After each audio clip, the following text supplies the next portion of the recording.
राजा का ऋतो ये ज्ञानस्थित स्तेम फलाविताने यस्योपसर्गं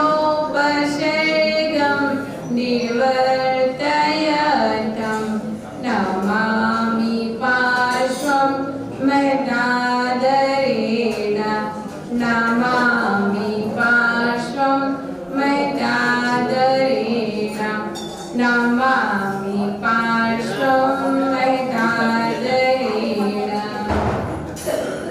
आपने आप में आपको वर लिया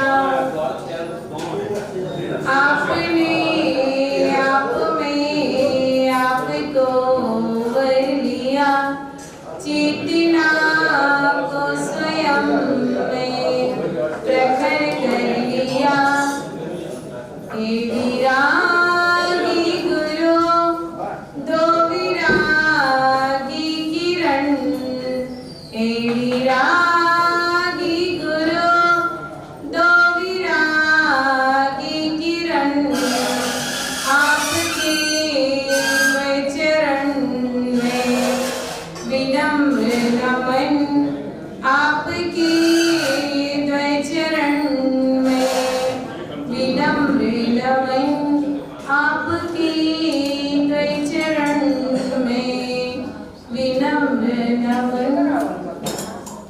जी बोलिए अनंतानंद सिद्ध परमेश्वरी भगवान की श्री चिंतामणि पार्श्वनाथ भगवान की एक हजार से शांतिनाथ भगवान की आचार्य व समंत वज्र स्वामी की गुरुनाथ आचार्य विमल सागर जी मामले राज्य की आचार्य व समति सागर जी मामले राज्य की गणाचार्य गुरुदेव श्री शाहनियास सागर जी मामले राज्य की संत श्रोमणी आचार्य व विद्या सागर जी मामले राज्य की अहिंसामयी जैन धर्म की जय कमलामणि माता जी की जय आकाश संघ की जय।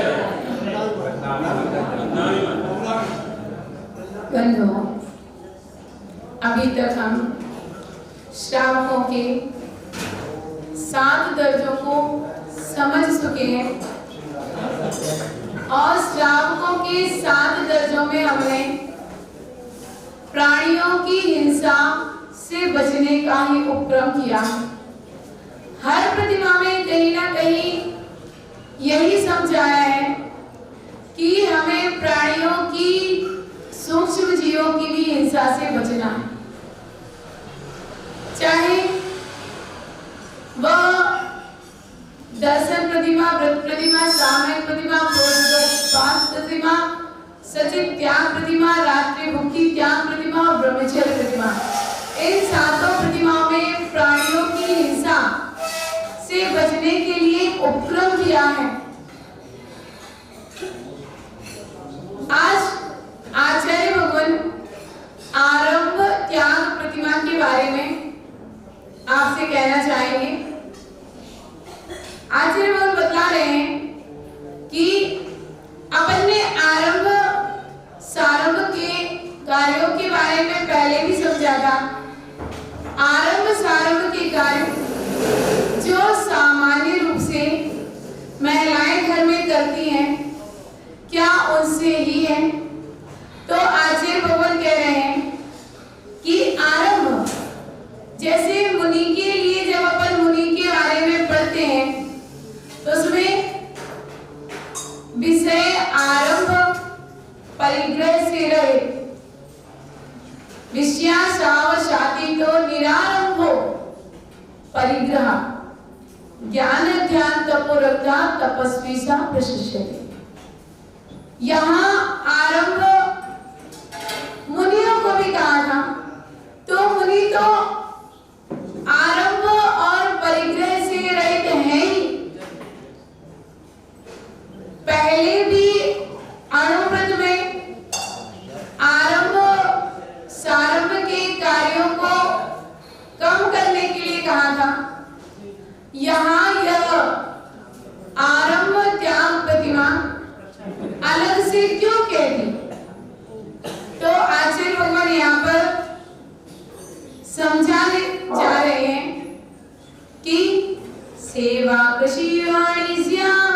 प्रमुखादारंभ तो विपारमति प्रणातिपात हेतुर यो सारंभ विनिवृत्तः। आचार्य कौन कह रहे हैं? असी मसी कृषि सेवा शिल्पादिक प्रमुख यही आरंभ रहे। प्राणघात के कारण पापों के संबंध रहे। इन आरंभों को तजना है पाप बीत करुणाधारी। वही रहा आरंभ त्याग में प्रतिमाधारी अंग आगारी।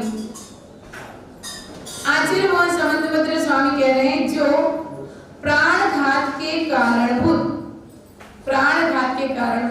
यानी प्राणियों की हिंसा के कारणभूत नौकरी, खेती, व्यापार आदि मुख्य आरंभ से व्यापारमति विरक्त होता है। असो वह आरंभ विनिवृत्ता आरंभ से रहित आरंभ त्याग प्रतिमा का धारक कहा जाता है। मुख्य रूप से क्या कहा? सेवा, कृषि, वाणिज्य। यानी कि आचार्य मोहन यहाँ पर कह रहे हैं सेवा, दूसरों की सेवा के लिए क्या कहेंगे? नौकरी। दूसरे की नौकरी, आप दूसरे की नौकरी करने जाएंगे, वह दूसरा व्यक्ति आपसे किस काम को लेना चाह रहा है, आपसे जो काम करवा रहा है उसमें हिंसा है क्या? हिंसा है या नहीं? पहली बात तो इसका विचार करना। और दूसरा, देखिए अपना दर्जा बढ़ता जा रहा है। आरंभ त्याग वाला दूसरे की नौकरी आदि नहीं करता। एक प्रतिमाधारी श्रावक किसी आवृत्ति श्रावक की सेवा करेगा क्या? उचित है क्या? नहीं करेगा। जितने भी भगवानों के भी यक्ष यक्षिणी हुआ करते हैं, तीर्थंकर भगवानों के यक्ष यक्षिणी हुआ करते हैं, उनकी भी कृतकार्य अनुमोदना से भी किसी भी प्रकार से कोई भी सेवा प्रतिभाधारी नहीं करता है, क्योंकि प्रतिभाधारी पंचम गुण स्थान करती है और बाकी सभी जितने भी तीर्थंकरों के यक्ष यक्षिणी हैं, इन सब का चतुर्थ गुण स्थान होता है। यह भगवान के सेवक हैं, भगवान की सेवा में सदा संलग्न रहते हैं। हम भी भगवान के सेवक हैं, वह भी भगवान के सेवक हैं, लेकिन हमारी सेवा में और उनकी सेवा में अंतर है। वह भगवान की सेवा कर रहे हैं क्योंकि भगवान ने कहीं ना कहीं किसी ना किसी भाव में उन पर उपकार किया था, इसीलिए हम भगवान की सेवा कर रहे हैं। क्यों कर रहे हैं भगवान की सेवा? क्यों कर रहे हैं भगवान की भक्ति? भगवान के जैसा बनने के लिए हम भगवान की सेवा कर रहे हैं कि भगवान के गुण हमारे अंदर भी आ जाए। समझ में आया? सेवा वो भी कर रहे हैं, सेवा हम भी कर रहे हैं। हमारी सेवा मात्र भगवान के लिए है, अन्य और किसी के लिए नहीं। आरंभ त्याग प्रतिमाधारी यदि नौकरी करता है तो कौन सी नौकरी करता है? नौकर बनना पसंद करेगा तो किसका नौकर बनना पसंद करेगा? सेवा करना पसंद करेगा तो किसकी सेवा पसंद करेगा? अपन भजन की लाइन में भी कहते हैं, जो तुम हो स्वामी तो हम हैं सेवक, जो तुम हो पालक तो हम हैं बालक, जो तुम हो भगवान तो हम पुजारी। ये अपन भजन की लाइन में कहते हैं कि हे भगवान, मैं सेवक हूं, मैं सेवक हूं, मैं पुजारी हूं, आप पालनहार हैं, आप हमारे देवाधिदेव हैं। मैं आपकी सेवा करना पसंद करूंगा, क्योंकि आपकी सेवा करने वाला भी एक दिन आपके जैसे गुणों को प्राप्त करता है। सामान्य रूप में हम देखते हैं, जो भी किसी की नौकरी करने जाता है, एक सामान्य सा व्यापारी उसके यहाँ कोई नौकर नौकरी करने जाता है, धीरे धीरे वह उसके व्यापार को समझ लेता है और आगे चलकर वह भी उसी प्रकार का व्यापार अपना स्वयं का डाल लेता है। उसने सीख लिया है। नौकरी क्यों की थी? सीखने के लिए। नौकरी क्यों की थी? सीखने के लिए। मान लीजिए आपके पास कोई रत्न है और आपको रत्नों की पहचान नहीं है, रत्नों की पहचान नहीं है। ये तो मालूम है कि रत्न है, उसमें कई प्रकार के नीलम, पन्ना, माणिक, मोती, कई प्रकार के रत्न हैं, लेकिन अभी आपको उसकी पहचान नहीं है। आप उसको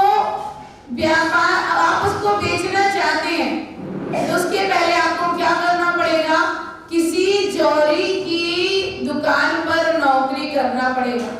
तो आप कुछ समय तक नौकरी करेंगे तो आपको समझ में आ जाएगा कि किस हीरे की, नीलम की, पन्ना की, मोती की क्या कीमत है।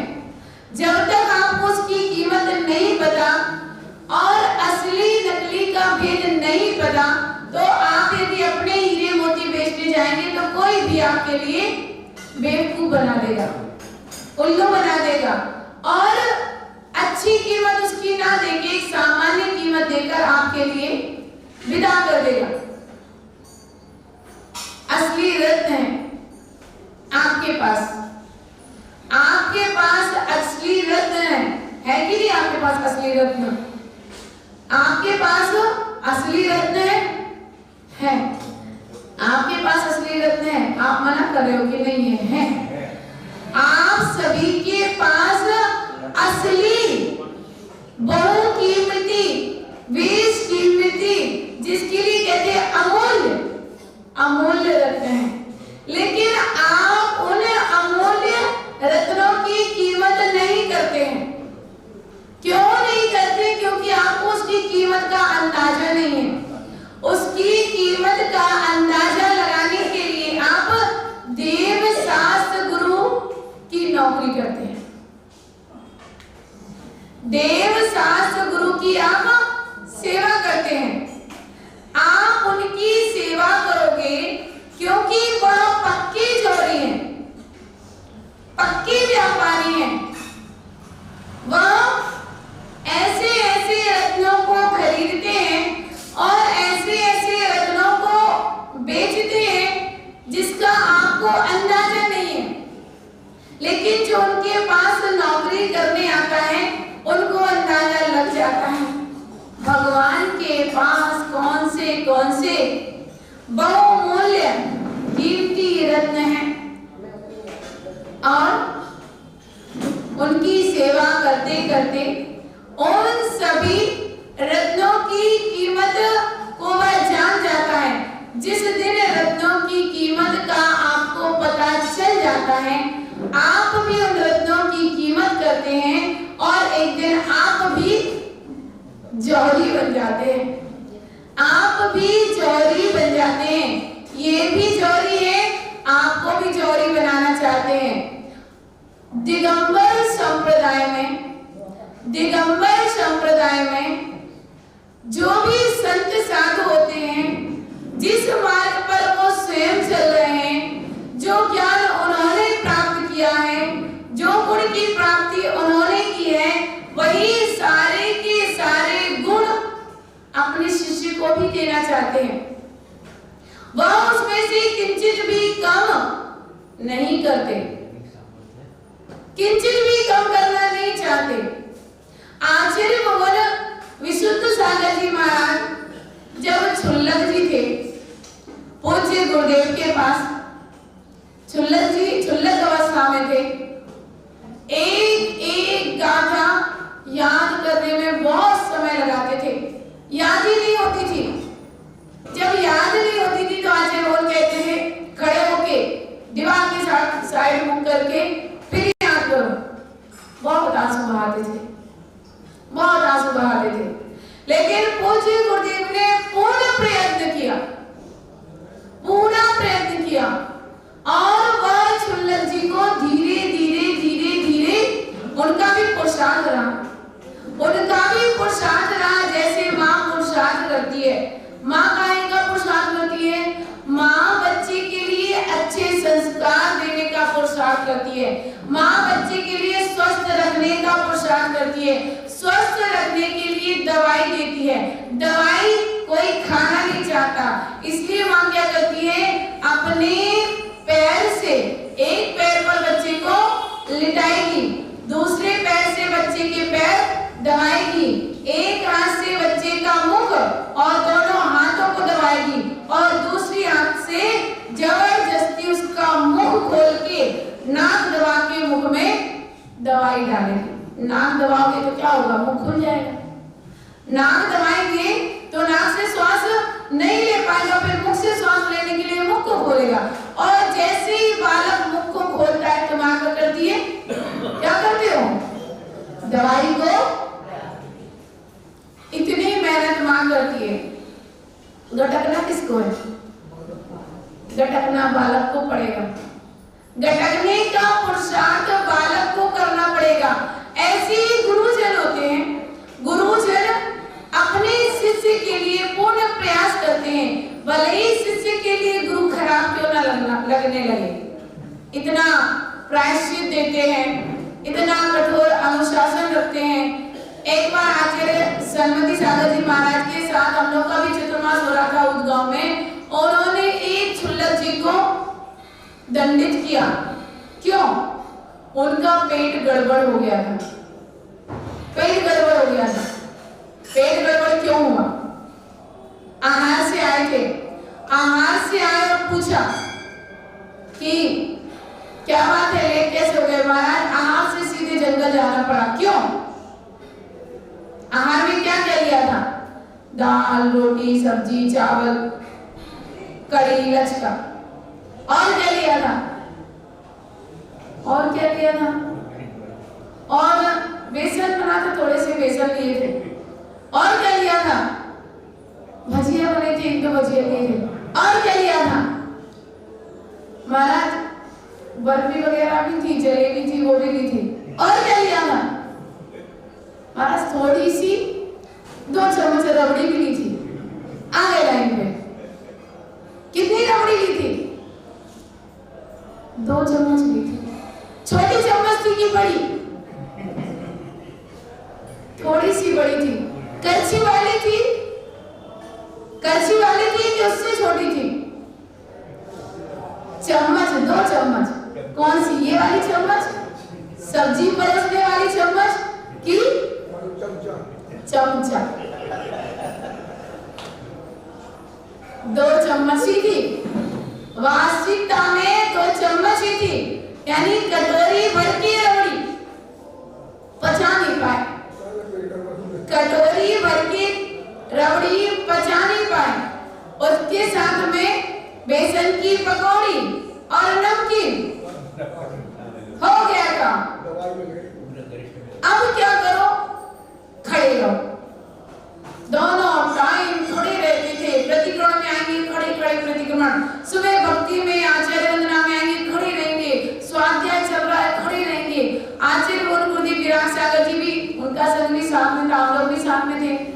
सभी महाराज कह रहे, महाराज आचार्य विराट सागर जी से गुरुदेव से कह रहे, आपकी बात मानते हैं गुरुदेव, आप ही कहो, आप यहाँ मेहमान की तरह आए हैं, कई वर्षों के बाद आपका मिलन हुआ है, आपकी बात टालेंगे नहीं आचार्यगण। आप कहेंगे तो 101% मान लेंगे अब शुल्लक जी को बहुत दिन हो गए खड़े रहते रहते, उनके घुटनों में पैरों में दर्द शुरू हो गया है। आचार्यगण से कहो दया करो, सब कह रहे थे।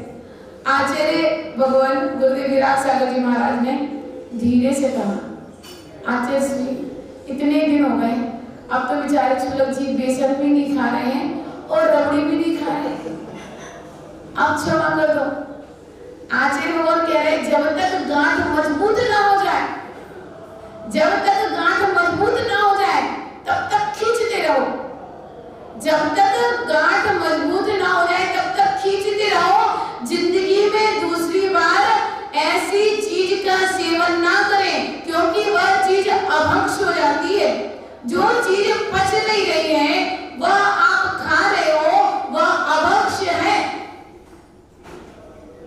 इसलिए सावधान रहना और सावधान रखना गुरु के लिए आवश्यक है।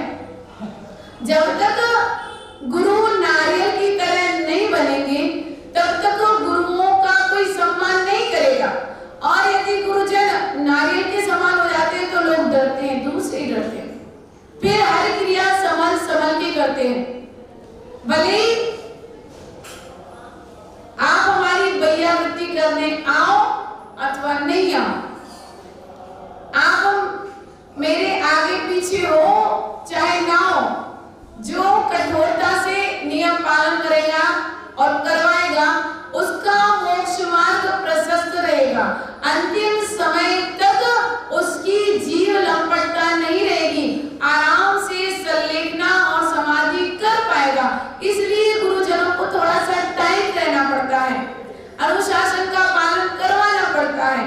भगवान की चर्या इतनी टाइट है, भगवान ने ऐसे ही नहीं सभी गुणों को पालन धारण किया है, ऐसे ही नहीं 10-10 भवों तक उत्सर्ग सहन किए हैं। समता के द्वारा, सहनशीलता के द्वारा सब कुछ सहन किया। वही आचरण हमें अपने अंदर लाना है, वैसा ही हमें बनना है। फिर आचार्य भगवान सरमदी सागर महाराज ने कहा, ये गणाचार्य कह रहा है। आचार्य जी को क्या बोलते थे? गणाचार्य, नाम नहीं लेते थे, विराट सागर नहीं कहते थे, उनका शिष्य। फिर भी ये गणाचार्य कह रहा है, इसलिए तुझे बैठने की अनुमति देता हूँ, लेकिन ध्यान रखना आगे से जो सामग्री पच नहीं रही है उसको आहार में नहीं लेना। अभी तो खड़ा किया है, आगे दूसरा दंड भी मिल सकता है। जो आज्ञाकारी शिष्य होता है, जो गुरु के आदर्शों पर चलता है, वह नाराज नहीं होता, गुस्सा नहीं होता, पीछे फेंक के भागता नहीं है, पीछे फेंक के भागता नहीं है। जो आज्ञा मेरे सुधार के लिए तो कह रहे हैं, मेरे अच्छे के लिए तो कह रहे हैं। जो भी जिन मार्ग है, जो भी देर सास गुरु का मार्ग है, हमारे लिए है, हमारे लिए है। आचार्य भगवान आरंभ त्याग प्रतिमा में भी अब यही कहना चाह रहे हैं आपसे, आरंभ का त्याग करना है। किसी की नौकरी करना है, किसी की नौकरी करना है, तो यदि किसी की नौकरी करना है तो एकमात्र अरिहंत प्रभु की नौकरी करो, बाकी दुनिया में हर किसी की नौकरी करने का त्याग कर दो, सबकी नौकरी करने का त्याग करो। आपका दर्जा ऊंचा है, बड़े लोग छोटे लोगों की नौकरी नहीं करते, बड़े लोग छोटे लोगों का कार्य नहीं करते। इस बात को ध्यान में रखते हुए नौकरी करने का त्याग। फिर उसके बाद कहा कृषि, कृषि में भी बहुकाय जीवों की विराधना होती है। आप खेतों में देखिए, फसलों में कई प्रकार के कीड़े लग जाते हैं। यदि दवाई डालते रहते हो तो जमीन में चलने वाले छोटे छोटे जीव समाप्त हो जाते हैं। बारिश होती है तो उसमें भी कई जीव समाप्त हो जाते हैं। हल चलता है उसमें भी कितने जीवों की विराधना होती है। अब जब तक सप्तम प्रतिमा थी तब तक तो वह अपने परिवारजनों के साथ परिवार को चलाने के लिए सारा कार्य कर रहा था। लेकिन 8वीं प्रतिमा में आचार्य भगवान ने कह दिया है कि अब आप अपने परिवार के जो कर्तव्य हैं उनके लिए कुछ विराम दीजिए। इसका मतलब क्या? इसका मतलब है बंटवारा कर दीजिए। अब यह बात बचेगी नहीं, बंटवारा कर दीजिए। आचार्य भगवान यहाँ पर कह रहे हैं कि आपके लिए जितना आवश्यक है उतना बचा लीजिए, बाकी सब बच्चों को दे दीजिए। व्यापार आदि बच्चों को सौंप दीजिए। अब उससे आप विरक्त हो जाइए। अब आपका लड़का योग्य हो गया है, अब वह परिवार का भरण पोषण करेगा, आपको उससे मतलब नहीं। आपके लिए तो जितना दान पूजा और स्वयं के भोजन आदि के लिए, अपना और अपनी श्रीमती जी का ध्यान रखने के लिए जितना आपके लिए आवश्यक है उतना बचाइए। साधु को आहार दान देने के लिए जितना आपके लिए आवश्यक है, आपकी जिंदगी जितने में निकल जाए। साफ कहा यहाँ पर आचार्य भगवान ने कि आपकी जिंदगी, यहाँ पर कहा है इस प्रतिमा का धारी श्रावक परिग्रह रखते हुए भी निमंत्रण न होने की स्थिति में स्वयं भोजन बनाकर नहीं खावे, भूखा रहे, यह कोई उचित बात नहीं है। इस प्रतिमा का धारी श्रावक भोजन के विषय में स्वाश्रित है, पराश्रित नहीं। इसलिए वह सावधानी पूर्वक अपना भोजन स्वयं बना सकता है और पात्र दान का अवसर आने पर उसे भी आहार करा सकता है। पानी भरना, कपड़े धोना तथा अपने स्थान को कोमल बुहारी से, कोमल झाड़ू से झाड़ सकता है, इतना काम कर सकता है। और उसके बाद का सेवा, कृषि, वाणिज्य, इन विशेषण में जो प्रमुख शब्द है उससे पशुपालन आदि इन सब व्यापारों का संग्रह करना विवक्षित है, सुनाओं का नहीं। स्वामी समंतबद्ध स्वामी ने असूना रंभाणाम मिश्रिते दानम, इस श्लोक में सुना और आरंभों का पृथक पृथक उल्लेख किया है। इससे सिद्ध होता है कि उन्हें आरंभ शब्द से व्यापार ही अविष्ट है, सुनाओं का आरंभ में समावेश नहीं करना चाहिए। सुना मतलब जो पंच सुना आप परिवार में करते हो, झाड़ू लगाना, भोजन बनाना, पानी छानना, कपड़े धोना, इन सब क्रियाओं में क्या कह रहे हैं बोल?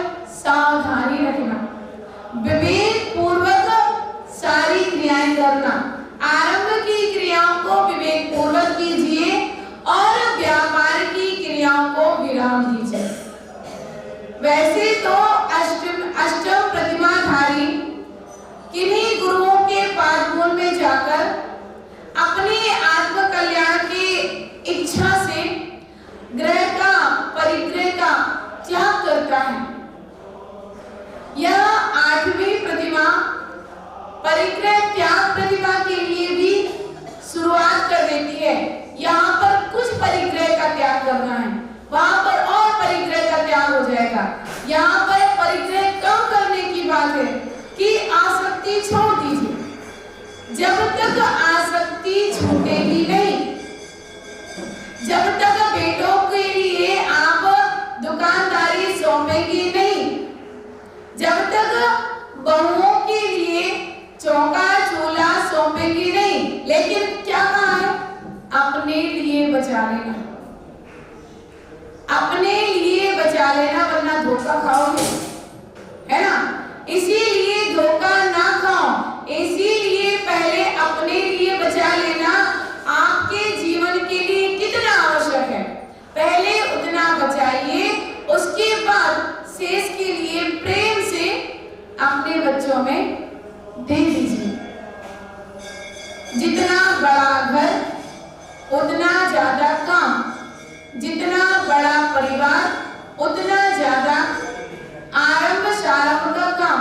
इसीलिए आचार्य भगवान कह रहे हैं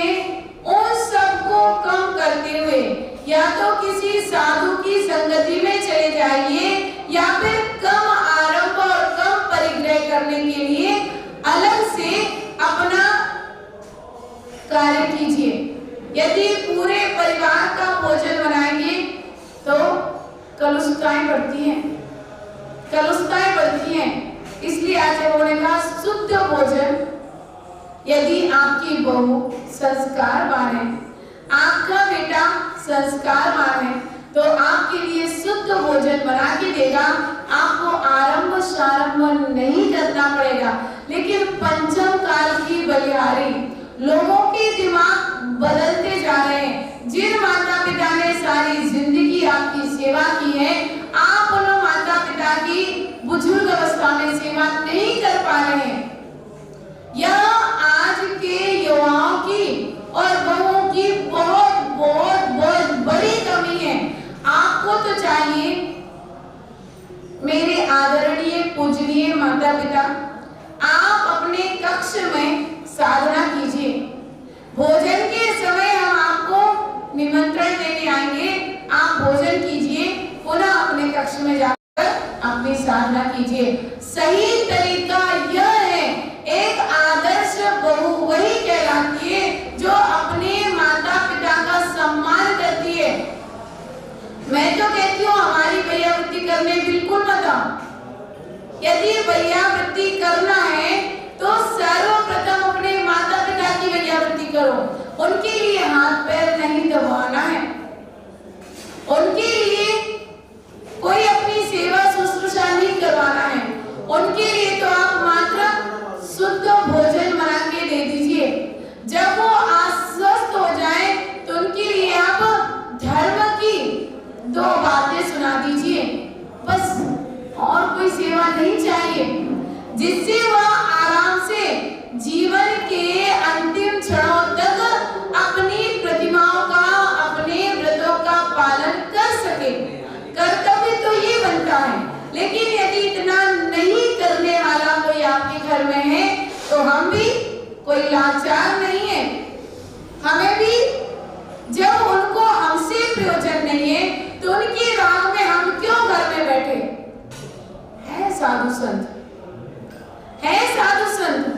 आपको अपनाने के लिए आराम से गुरु चरणों में जाइए।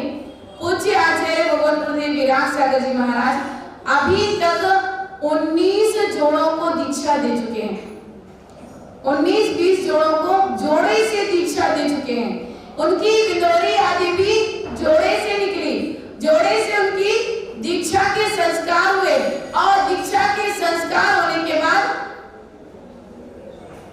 श्रीमान जी को बोला, शुल्लक जी अथवा ब्रह्मचारी जी को बोला, आप जाइए मुनिराजों की वसतिका में, और महिला को बोला आप जाइए आर्यिकाओं की वसतिका में। इतना बड़ा सौभाग्य, इतना बड़ा सौभाग्य। आराम से साधुओं की सेवा करो। नहीं है सकती तो उनसे शिक्षा लेकर एकमात्र अपनी माला जपो। कोई ये मत सोचना कि बहुत ज्यादा ज्ञान होना चाहिए तभी गुरुजन रखेंगे, गलत धारणा है। आप तो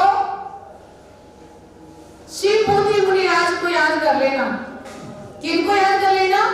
शिवभूति मुनिराज को। उनको क्या आता था? उनको क्या आता था? उनके गुरु ने उनके लिए 12 वर्षों तक णमोकार मंत्र याद कराया। नहीं हुआ ना तो क्या वो साधु नहीं कहलाए? क्या साधु कहलाए? जब वो याद नहीं हुआ तो छोटा सा सूत्र दिया, क्या?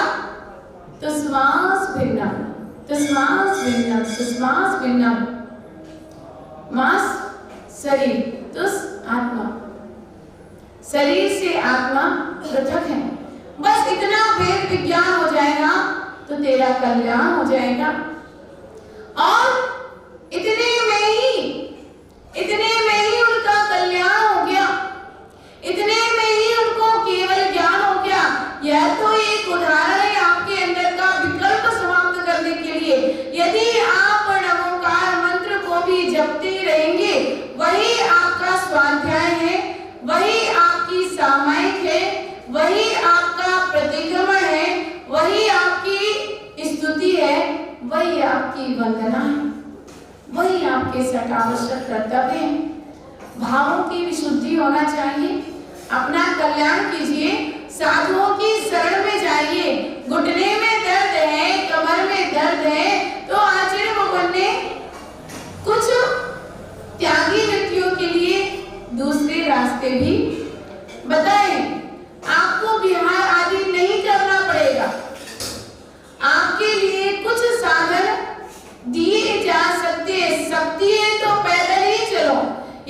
शक्ति नहीं है तो वाहन आदि का उपयोग भी मजबूरी में कर सकते हैं। इसलिए बंधुओं, जहां तक बने गुरुओं की शरण में पहुंचना, और यदि वहां जाने की आपकी हिम्मत नहीं पड़ पा रही है, नहीं घर बार छोड़ पा रहे हो, तो घर में विरक्त होकर रहना। घर से बिल्कुल मोह माया को त्याग कर अपने आराम से, कितना पेट में भोजन चाहिए, थोड़ा सा चाहिए ना, उतना आराम और उतना परिग्रह रखेंगे, आपकी छोटी सी जो जीवन लीला है बहुत अच्छे से निकलेगी, सुख शांति पूर्वक निकलेगी, और सारे व्यापारों का क्योंकि कोई भी व्यापार होगा बिना हिंसा के कोई भी व्यापार नहीं होता। इसलिए आपके लिए किसी व्यापार के लिए अनुमोदना भी नहीं करना चाहिए। किसी भी त्यागी वृत्ति के लिए, किसी भी साधु संतों के लिए, कोई व्यापार के लिए कोई भी कृत कार्य अनुमोदना नहीं करना चाहिए। यह उपदेश आचार्य समंत्रबद्ध स्वामी रत्न कर्ण श्रावकाचार्य की 144 नंबर की गाथा में कह रहे हैं। सभी आरंभ, सभी परिग्रह के कार्यों को यहाँ पर विराम देना है और आगे चलकर अपने मोक्ष मार्ग की यात्रा को संपन्न करना है। यहाँ पर आपकी आसक्ति को और कम कर दिया। कितनी आसक्ति कम हो गई?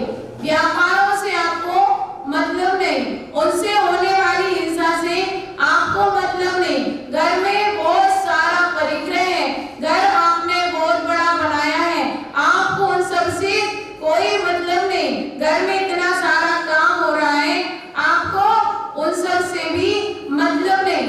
आपको किससे मतलब रह गया? स्वयं से। स्वयं से कहते हैं ना, स्वार्थी बनो। हमने कहा था ना, स्वार्थी बनो। स्वार्थी बनने का अभ्यास डालो, क्योंकि जो स्वार्थी बनेगा वह स्वार्थ की जिंदगी जिएगा। स्वार्थ की जिंदगी किसके लिए जी जाती है? दूसरे के लिए, स्वयं के लिए। अभी तक आप निस्वार्थ जिंदगी जी रहे थे, निस्वार्थ जिंदगी जी रहे थे, निस्वार्थ जिंदगी में आप निस्वार्थ सेवा कर रहे थे अपने बच्चों की, सारे कुटुंब परिवार की निस्वार्थ सेवा कर रहे थे। अकेले आप कमाने जाते थे और पूरा परिवार उस पर मौज करता था, निस्वार्थ सेवा चल रही थी। लेकिन आचार्य भगवान कह रहे हैं अब स्वार्थी बन जाइए। बहुत कर ली आपने दूसरों की सेवा, अब यदि कोई आपकी सेवा करे तो उसका कर्तव्य, पुत्रों का पुत्रियों का कर्तव्य कि आपकी सेवा करे। यदि आपकी सेवा कोई नहीं कर रहा है तो आचार्य भगवान कह रहे हैं आपको तो अब निस्वार्थी बनना ही है। आपको अब स्वार्थी बनने के, निस्वार्थी नहीं, अब आपको स्वार्थी बन जाना है। अब आपको स्वयं की, मात्र स्वयं की चिंता करना है। इतना समय गवा दिया दूसरों की चिंता करते करते, इतना समय गवा दिया, क्या मिल गया है? क्या मिला आपके लिए? आपके कुछ कर्म क्षय हुए? इतनी मेहनत की आपने, जिंदगी भर इतना कमाया, खिलाया, मकान बनाया, सब कुछ किया, उपलब्धि क्या मिली? जब कोई नौकरी करने जाता है तो कोई ना कोई उपलब्धि मिलती है। आपने भी घर की नौकरी तो की है, घर के लिए हर प्रकार की सुख सुविधाएं जुटा के दी हैं, बच्चों की सेवाएं की हैं, निस्वार्थ भावना से सेवा की है। आपको कुछ उपलब्धि मिली? कहते हैं कि बच्चे पैदा क्यों करते हैं लोग? कि बुजुर्ग अवस्था में वह मेरा ध्यान रखेगा, वह मेरा ध्यान रखेगा। लेकिन माँ बेटे के संबंध को आज भी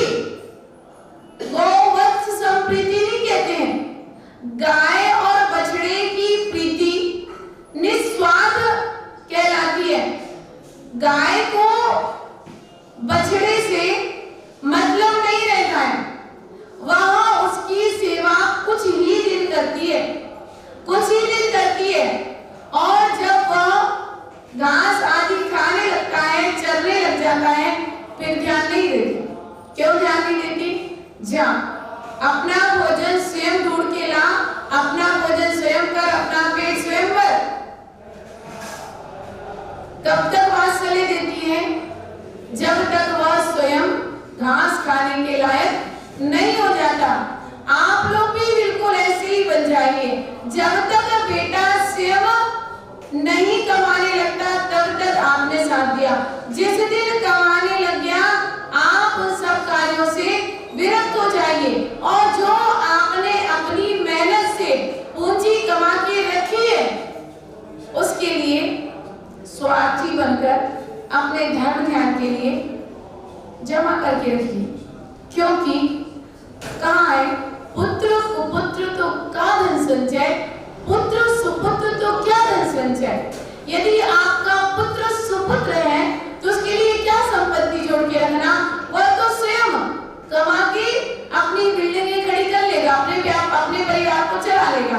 और यदि पुत्र कुपुत्र निकलेगा, पुत्र कुपुत्र निकलेगा तो मेरी सारी संपत्ति को बर्बाद कर देगा।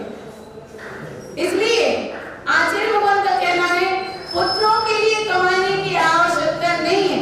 कमाओ तो किसके लिए कमाओ? अपने बुढ़ापे के लिए कमाओ। बुढ़ापा आ गया, कमाने का त्याग कर दीजिए, और फिर एक त्यागी व्रती जैसी जिंदगी घर पे रहकर, यदि घर नहीं छोड़ पा रहे तो घर छोड़ दे तो सोने में सुहागा। सोना है प्रतिमा, सुहागा है त्यागी वृत्ति का साथ। त्यागी और त्यागी वृत्तियों का साथ, एक त्यागी बनना और त्यागी वृत्तियों का साथ भी मिल जाना तो क्या हो गया? आप सोने हैं, आप सोने जैसे हैं, और उसमें सुहागा और लग जाए तो उसकी कीमत बढ़ जाती है, अंतरंग की विशुद्धि बढ़ जाती है। सबसे अच्छा उपाय तो यही है कि घर का त्याग कर त्यागी वृत्तियों के पास चले जाना, महावृत्तियों के पास चले जाना। यदि उतना नहीं हो पा रहा है तो किसी के लिए इतना मत दे देना कि आपके लिए कालांतर में बच्चों के आगे हाथ फैलाना पड़े, आपके लिए किसी के आगे हाथ फैलाना पड़े। आपको आगे वीर चर्या की ओर बढ़ना है। वीर लोग किसी से मांगते नहीं है, अभी परिग्रह त्याग, अनुभूति त्याग और उद्देश्य त्याग आगे आने वाली है प्रतिमाएं, जिसमें अनुमति देने का भी त्याग है ना, अनुमति देने का भी त्याग हो जाएगा, जिसमें क्या मुझे खाना है उसका बतलाने का भी त्याग हो जाएगा। आगे अपन को अनुव्रतों से महाव्रतों की ओर बढ़ना है। इसीलिए अपन को पराश्रित नहीं होना है, बिल्कुल पराश्रित नहीं होना है, स्वाश्रित। हम स्वाश्रित हैं, अकेले आए थे, अकेले जाना है। कर्मों को अकेले ही हमने संचय किया था, तो उन कर्मों को हमें अकेले ही काटना है। जब कर्मों को अकेले ही काटना है तो हम आशा भी क्यों रखें किसी से? जब हम किसी से आशा रखते हैं तो परिणाम खराब होते हैं। आशा नहीं मिलती, क्या मिलती है? निराशा मिलती है। आशा में निराशा मिलती है, इसलिए आशा रखना ही नहीं। अपना जो किया है उसके लिए जितना आपको आवश्यकता है उतना रख के शेष का त्याग कर दीजिए, और सुख शांति पूर्वक एकमात्र स्वार्थी बनकर स्वार्थ त्याग की कठिन तपस्या बिना खेद जो करते हैं, किसी प्रकार का खेद नहीं। स्वार्थ त्याग की, स्वार्थ की हम नहीं कह रहे हैं, कौन कह रहा है? कवि ने कहा स्वार्थ त्याग की कठिन तपस्या बिना खेद, किसी प्रकार का खेद नहीं है। सब कुछ मैंने त्याग किया है, उसका मुझे गम नहीं है। स्वार्थ त्याग की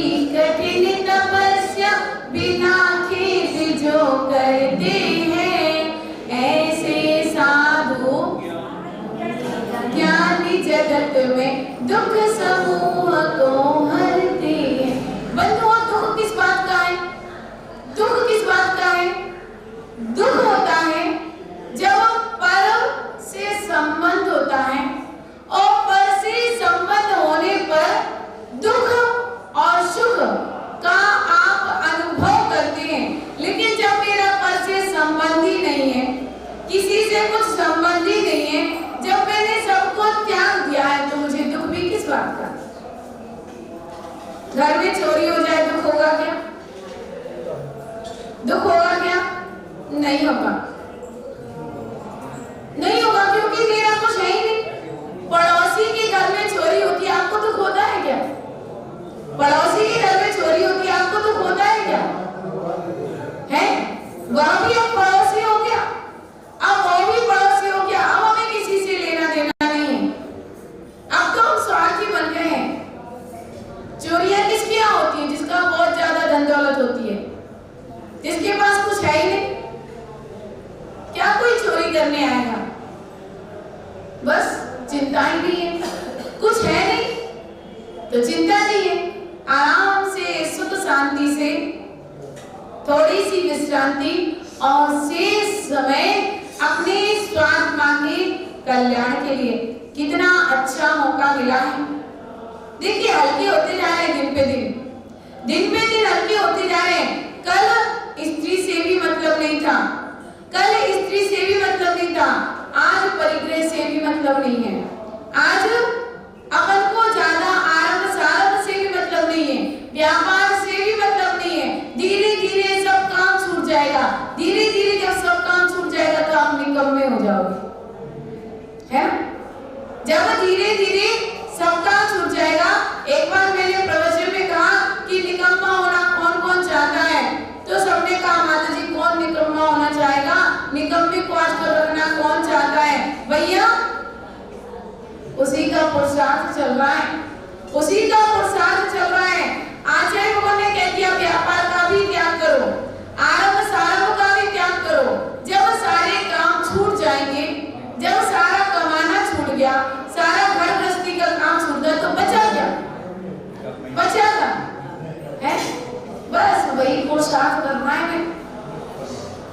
व्यापार में भी हिस्सा है, कृषि में भी हिस्सा है।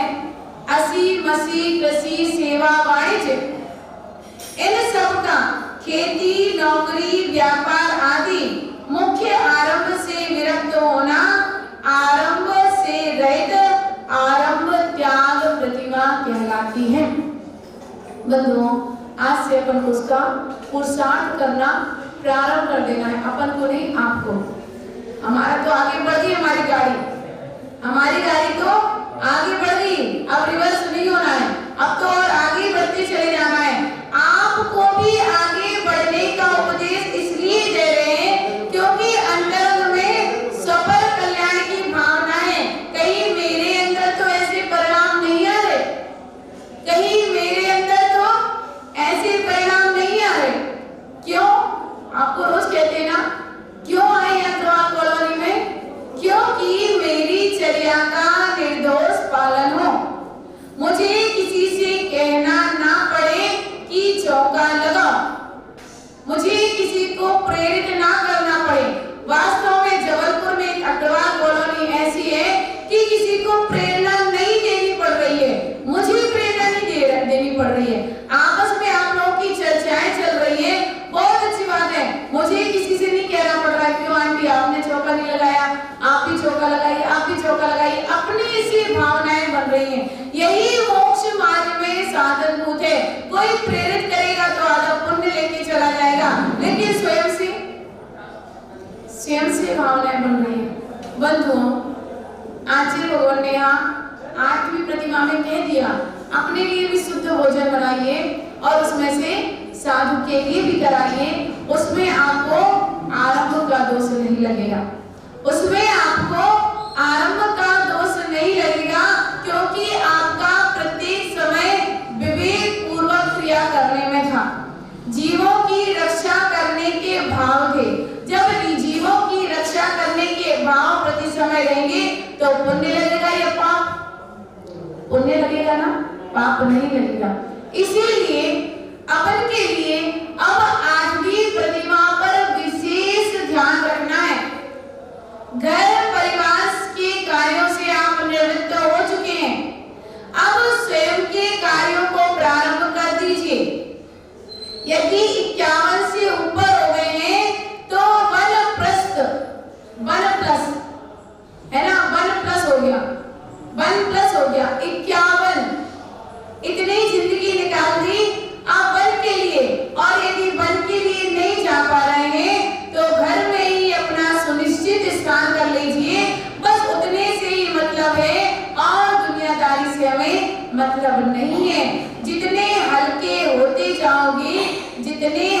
होते जाओगे।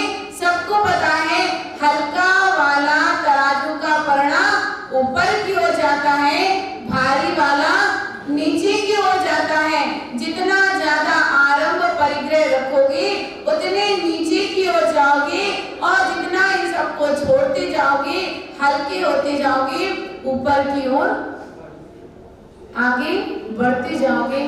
अपन को प्रयास ऐसा ही करना है कि दिन पर दिन मेरी उन्नति हो, मैं ऊंचाइयों की ओर जाऊं। सारे राग द्वेष ईर्ष्या कषा को त्याग कर, आजकल माता पिता इतने सावधान हो गए हैं, आज की जनरेशन को देखते हुए इतने सावधान हो गए हैं कि पहले से ही मेरा सागर में एक घर पर आहार हुआ और उस घर के 2 गेट थे, 2 पास थे। हमने कहा ऐसा ही यहाँ पर, ऐसा ही यहाँ पर क्यों? उन्होंने कहा कि मेरे 2 बेटे हैं, मैंने दोनों बेटों का इंतजाम कर दिया, मैंने दोनों बेटों का इंतजाम कर दिया, उनका हिस्सा बांट कर दिया और अपने लिए भी इंतजाम कर लिया। अपनी मुट्ठी में भी है और उनके लिए उनका भी दे दिया। गाड़ी बहुत अच्छी चल रही है, गाड़ी बहुत अच्छी चल रही है। यदि ऐसा नहीं करते, ऐसा यदि नहीं करते तो रात दिन की लड़ाई खड़ी थी। अब सबका अपना अपना दे दिया है और जो परिवार में अभी चल रहा है उसके लिए, सबके लिए बराबर बराबर सौंप दिया है। आपको ये कार्य करना है घर का, आपको ये कार्य करना है, उसमें सुख शांति से गाड़ी चल रही है। माता पिता हल्के हैं और माता पिता त्यागी वृत्ति बन के आराम से अपना जीवन यापन कर रहे हैं। बंधु, अपन को भी ऐसा ही विचार करना है। आरंभ और त्याग प्रतिमा ने हमें बहुत बड़ी शिक्षा दी है, बहुत बड़ी शिक्षा दी है कि कोई आपसे लड़ झगड़ के मांगे, उसके पहले भैया मेरे पास इतना एक्स्ट्रा है, उतना ही दे सकता हूँ। यदि आपको चाहिए है तो प्रेम से ले लो, और नहीं चाहिए तो भैया आप जवान हो गए हो, मैंने अपनी जवानी में कमाया तो मैंने अपना खड़ा किया, तुम्हारी जवानी है तुम कमाओ और अपना खड़ा करो, तुम्हारे लिए इस योग बना दिया है।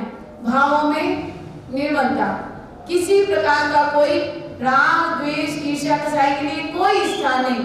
इससे क्या होगा?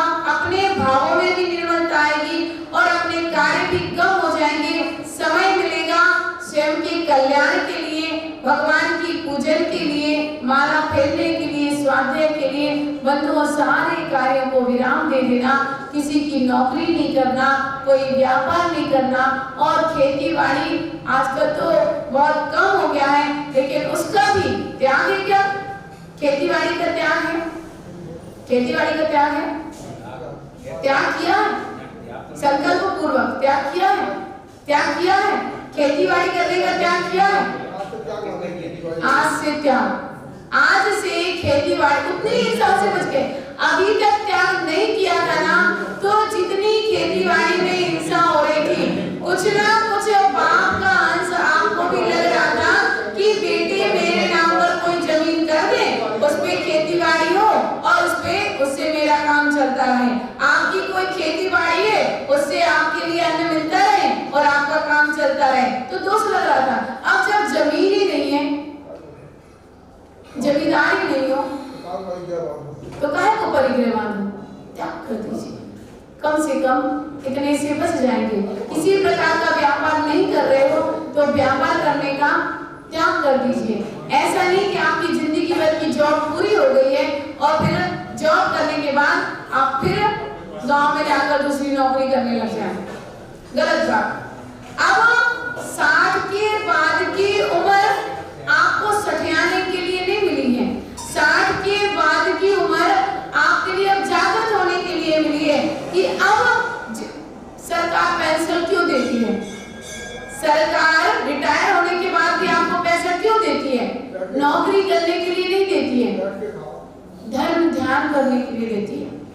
आराम से अपने घर में बैठकर धर्म ध्यान कीजिए, सारे कार्यों को विराम दे दीजिए, बंधुओं, बड़ा पुण्य है, बड़ा पुण्य है हम सबका कि हम जिन धर्म में उत्पन्न हुए, कम से कम इतनी अच्छी शिक्षा यहाँ पर मिलती है कि सारे और कार्यों को विराम देकर अब सारे कर्तव्य हमने अपने पूरे कर दिए हैं।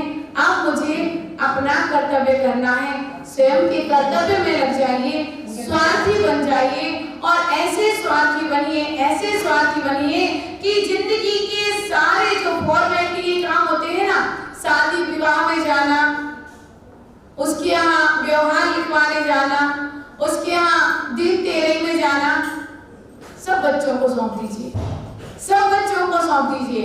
अब यह लोक व्यवहार के कार्य भी मुझे नहीं करना है।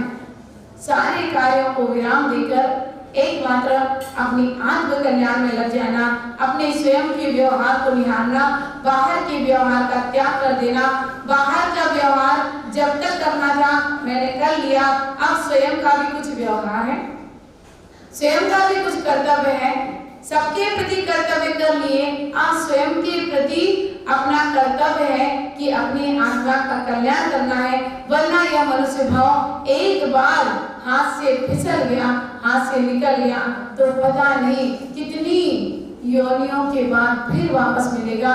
इसलिए अब हमें सावधान हो जाना है, सावधान हो जाना है, सावधान हो जाना है। सारे प्रकार के व्यापार, सारे प्रकार की नौकरी चाकरी और सारे प्रकार की खेती बाड़ी का त्याग कर हमें अष्टम प्रतिमा को प्राप्त करना है। जो अष्टमी प्रतिमा को प्राप्त कर लेता है, अभी तक सातवीं प्रतिमा तक तो घर परिवार के से सहित उनके कार्यों में सहयोगी था, लेकिन अब अष्टमी प्रतिमा आपको अष्टम भूमि तक ले जाने के लिए है। अष्टमी प्रतिमा को जो धारण करता है वह फिर आगे ही बढ़ता जाता है। कई लोग सातवीं प्रतिमा पर ही रुक जाते हैं, कई लोग सातवीं प्रतिमा पर ही रुक जाते हैं। ब्रह्मचर्य प्रतिमा ले ली, अब भाई बहन की तरह घर पे रह रहे हैं और अपने सारे घर गृहस्थी के काम कर रहे हैं। लेकिन जिसने आठवीं प्रतिमा ले ली, अब वह पीछे अब रुकेगा नहीं। अब जिसने आठवीं ले ली वो 9वीं 10वीं 11वीं लेकर मुनि और आर्य बनकर और अपनी आत्मा का कल्याण करने में जुट जाएगा। अब ध्यान रखना, अब अपन को पीछे नहीं हटना है, अब अपन को आगे ही बढ़ते जाना है। आज आरंभ का त्याग करोगे, कल परिग्रह का त्याग करोगे, परसों अनुमति का त्याग करोगे और उसके बाद उद्देश्य का भी त्याग करोगे, जिससे आप ग्रह त्यागी हो जाएंगे। अभी से ग्रह त्यागी की तरह रहना प्रारंभ कर देना। घर से मोह ममता ममत्व का त्याग करने का अभ्यास हमें आज से ही, आपको आज से ही प्रारंभ कर देना है। बंधुओं, आरंभ त्याग प्रतिमा ने आज हमें और विरक्ति की ओर आगे बढ़ाया है। इसलिए सबसे विरक्त हो, अपने से अनुरक्त हो, सबसे वैराग्य और स्वयं से अनुराग करने लग जाओ। सबसे वैरागी बन जाओ, स्वयं से अनुराग करने लग जाओ। स्वयं से अनुराग करोगे तो स्वयं का ध्यान रखोगे, यदि दूसरे से राग करोगे तो दूसरे का ध्यान रखोगे।